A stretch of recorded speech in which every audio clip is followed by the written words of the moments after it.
And then there's quote-unquote remodeling, which can be a slippery slope.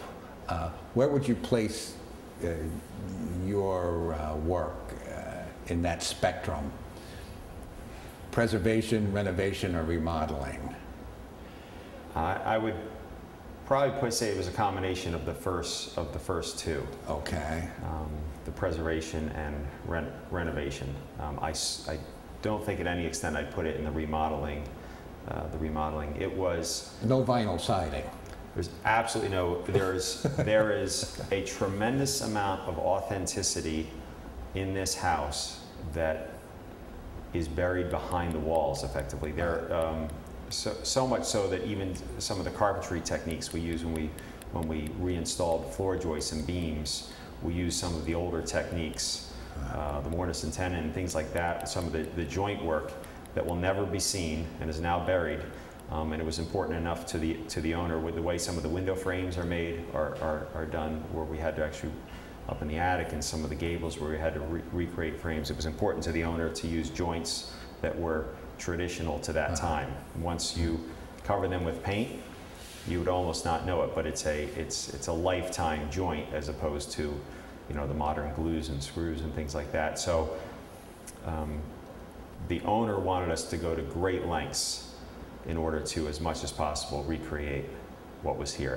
Everything from ordering hand-blown glass for all of the windows and restoring all of the windows. It would have been far cheaper to have replaced all of the windows with a modern window. What we did was had the windows physically taken apart, each piece either fixed or remilled and put back together with the original glass, which is something that you cannot go to. You cannot go to even the best of window manufacturers and get something that's as authentic as recreating what was originally here. So at the same time, all of the conveniences and all of the technology of modern houses is in this house. Everything from the energy efficiency to the lighting to the computer wiring. It's be a very comfortable home for a long, long time.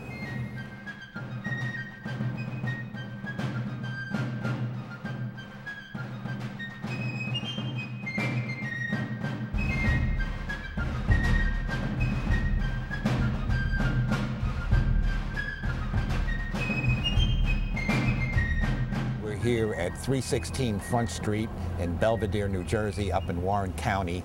And I'm speaking with Jason McLeod, who's the project manager on the renovation of this historic house. And Jason has agreed to show us around. Jason, what should we be looking at here?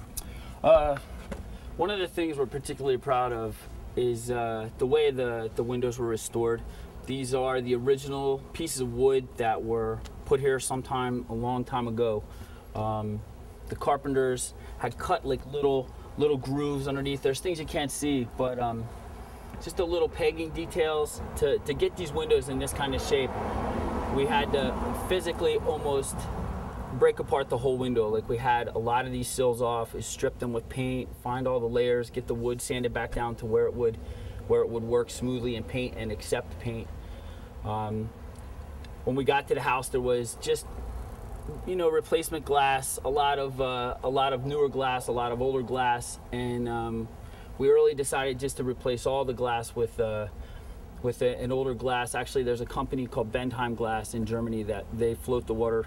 They float the old glass right across the water. We used all this. We got authentic cedar shutters. These are solid cedar.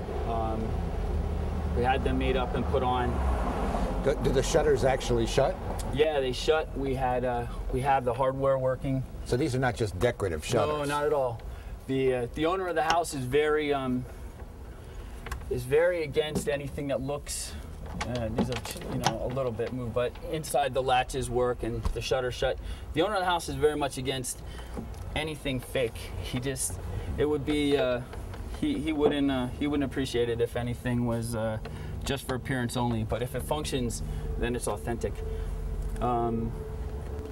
We had the gas lanterns put in. We used a local fine woodworker. His name is Gordon Myers. He did a really great job for us.